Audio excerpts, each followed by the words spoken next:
दोस्तों सब्सक्राइब करें आरआरजे info channel को और बेल आइकन पे दबाएं लेटेस्ट वीडियो सबसे पहले देखने के लिए। नमस्कार, सलाम, वेलकम। मैं आपका दोस्त, मैं आपका भाई आरआरजे आप सभी का स्वागत करता हूं आरआरजे इन्फो चैनल में और संडे स्पेशल के वीडियो में, जिसमें आपके द्वारा पूछे गए सवालों का मैं देता हूं जवाब। तो आप मेरे इस वीडियो को शुरुआत से आखिरी तक देखते रहिए तो आपको पूरी आइडिया मिल जाएगी कि मुझसे क्या क्या पूछेंगे सवाल।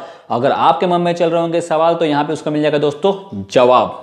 दोस्तों पहला सवाल जो मुझसे पूछा गया वो ये पूछा गया कि सर डॉक्टर के पास इंग्लिश के अलावा लोकल लैंग्वेज से बात कर सकते हैं क्या मैं अपनी लोकल लैंग्वेज, जो हमारी लोकल लैंग्वेज है, उसमें बात कर सकता हूं क्या? क्यों नहीं दोस्त, आप बात कर सकते हैं। आप अगर इंग्लिश में कंफर्टेबल नहीं है, अगर आप बात नहीं कर पा रहे हैं, आपको कुछ डर लगता है इंग्लिश बोलने में, तो थोड़ा इंग्लिश ऐड करते रहिए और अपनी लोकल लैंग्वेज भी यूज़ करते रहिए। There will be no problem, आप यूज़ कर सकते हैं। दोस्तों अगला सवाल मुझसे पूछा गया, ये पूछा गया कि सर डॉक्टर लिस्ट स्ट्रांग होने का मतलब क्या? मतलब मैं समझा नहीं, डॉक्टर लिस्ट स्ट्रांग होनी चाहिए मतलब ये क्या सर? तो दोस्त कैसा है, देखिए कि मैं मान लीजिए डॉक्टर आरआरजे, वाह नाइस फीलिंग, डॉक्टर आरआरजे।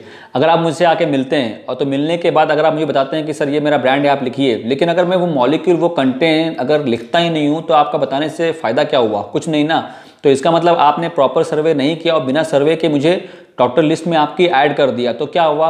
मैं आपके लिस्ट में एक ऐसा मेहमान हूँ जो खाली बस बैठा हुआ है, जो कुछ आपके लिए यूज़फुल नहीं है। ओके, तो इसलिए क्या समझिए आप इसको कि अगर आप डॉक्टर लिस्ट स्ट्रांग बनाते हैं, मतलब प्रॉपर वे के सर्वे के साथ जाइए, प्रॉपर वे में सर्वे कीजिए, फिर डॉक्टर को ऐड कीजिए, वो बोलते हैं डॉक्टर लिस्ट स्ट्रांग हो गई है।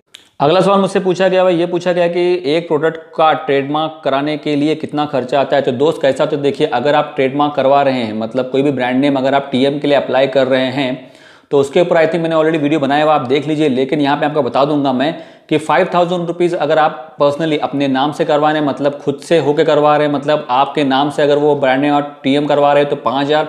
अगर कंपनी के नाम से करवा रहे हैं, जिस नाम से आपने कंपनी रजिस्टर की हुई है, अगर उसके नाम से करवा रहे हैं तो आपको देना पड़ेगा 10,000। तो चॉइस आपकी है, कितना लगाना है, 5 की 10, वो सोच लीजिए, समझ लीजिए, अपने डायरेक्टर से बात कर लीजिए। अगर वो एग्री है तो आप अपने ही नाम से ब्रांड नेम रजिस्टर करवा सकते हैं 5000 रुपीज़ में ओनली। अगला सवाल मुझसे पूछा गया वो ये पूछा गया कि सर ओटीसी डिस्ट्रीब्यूटरशिप लेने के लिए ड्रग लाइसेंस लगता है क्या? यस बॉस, लगता है, क्योंकि ओटीसी में भी होते हैं ड्रग के ब्रांड जो कि ऑलरेडी आते हैं ओटीसी में, तो आपको ड्रग लाइसेंस कंपलसरी लेना पड़ेगा, उसके साथ साथ फूड लाइसेंस भी ले लीजिए। अगला सवाल मुझसे पूछा गया ये पूछा गया है कि फार्मा के बाद, बी फार्मा के बाद गवर्नमेंट जॉब मिल सकती है क्या? ट्राई कीजिए, मिल जाएगी, एग्जाम दीजिए, पास हो जाइए, पक्का मिल जाएगी। दोस्तों अगला सवाल मुझसे पूछा नहीं गया, मुझसे एक्चुअली बताया गया है कि सर मुझे डीए मिल रहा है 270 रुपीज़, लेकिन मेरा सवाल ये है कि संडे के अलावा मीटिंग डे का भी डीए डिडक्ट करती है क्या कंपनी, और करती है तो क्यों करती है? दोस्त कैसा, तो देखिए अगर आप जाते हैं मीटिंग को तो आपको आने जाने का पैसा मिलता है, ट्रैवलिंग का पैसा मिलता है बराबर। अब आप कहेंगे सर फिर हमारा डीए क्यों कट करती है? तो डीए आपका इसलिए कट करती है, मुझे बताइए, संडे को आप काम करते हैं? नहीं करते हैं, आपको सैलरी मिलती है संडे की, लेकिन यहाँ पे आपको डीए नहीं मिलता क्योंकि आप उस दिन काम नहीं कर रहे होते, अपनी बाइक से काम नहीं करते हैं, डॉक्टर को जाके नहीं मिलते हैं। तो मीटिंग में क्या करते हैं आप? मीटिंग में आप जाके खाली बस कंपनी की मीटिंग अटेंड करते हैं। तो आप बोलेंगे फिर डीए मिलना चाहिए ना, हम तो कंपनी का काम कर रहे हैं ना, कंपनी का आप वहाँ पे काम कर रहे हैं, मतलब आप मीटिंग अटेंड कर रहे हैं, लेकिन दोस्त आपको सैलरी तो मिल रही है ना, आपको कंपनी सैलरी पे कर रही है, सैलरी दे रही है, बस डीए कट कर लेगी। मान लीजिए अगर 3 दिन मीटिंग है तो 270 कटेगा, 2 दिन मीटिंग है तो 270 कटेगा, अगर 1 दिन मीटिंग है तो 270 पक्का कटेगा। आप डीए के लिए अप्लाई नहीं कर सकते हैं। जो एक्सपेंस होती है, एक्सपेंस शीट होती है, अगर उसमें आप भरेंगे तो वो कॉलम आपको ब्लैंक रखना पड़ेगा कि 3 दिन मीटिंग थी। आया समझ में आपको? फिर भी अगर आपको कुछ कन्फ्यूजन है तो आप मुझे डाल सकते हैं कमेंट्स, मैं आपको दे दूंगा जवाब। दोस्तों अगला सवाल मुझसे पूछा गया ये पूछा गया है कि सर पीपीटी क्या होती है? तो दोस्त पीपीटी होती है पावर पॉइंट प्रेजेंटेशन, जो आपको बनाना पड़ता है मीटिंग जाने के पहले, जो आपको वहाँ दिखाना पड़ता है मीटिंग में। उसके ऊपर होती है आपकी रिव्यू मीटिंग, जिसमें आपसे सब कुछ पूछा जाता है, कैसे क्या क्या क्या क्या। अगर आपको उसकी नहीं है आइडिया तो उसके बारे में बना दूंगा मैं वीडियो। दोस्तों अगला सवाल मुझसे किया गया है वो ये किया गया है कि ये बताओ बॉस, सैलरी समय पे नहीं दे रही है कंपनी, क्या करें? सिंपल है बॉस, कंपनी चेंज कर दीजिए। अगर आपको टाइमिंग पे सैलरी नहीं आ रही है, लेकिन उसके पहले, चेंज करने के पहले आप क्या कीजिए, जानिए, समझिए क्यों नहीं आ रही सैलरी टाइम पे।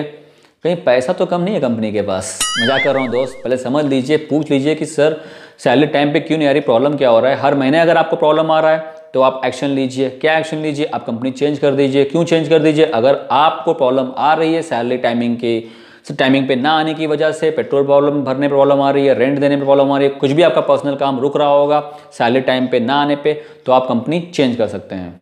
दोस्तों अगला सवाल मुझसे पूछा गया है, ये पूछा गया है कि सर ये बताओ एबीएम की सैलरी कितनी होती है। प्लीज़ सर बताइए एबीएम की सैलरी कितनी होती है। तो मैं बता रहा हूँ एबीएम की सैलरी होती है, कंपनी टू कंपनी वेरी करता है, 25,000, 30,000, 35, 40, 50, 60, 70 जितनी भी हो सकती है सैलरी, वो होती है, कंपनी टू कंपनी वेरी करता है।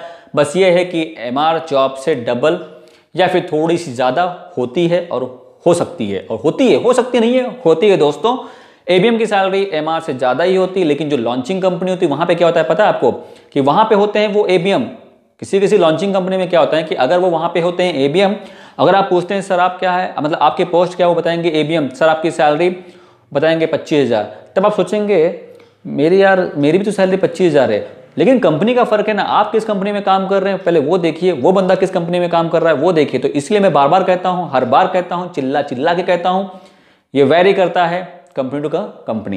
दोस्तों अगला सवाल मुझसे ये किया गया हुआ है कि हाय ब्रो, मेरा ट्रेनिंग हुआ लेकिन उसमें मैं फेल हो गया, अब मुझे कंपनी वालों ने फिर से 1 महीने का टाइम दिया हुआ है और मेरी फिर से एग्जाम होगी, तो आप बताइए कि मैं क्या करूं, प्लीज़ सजेस्ट मी।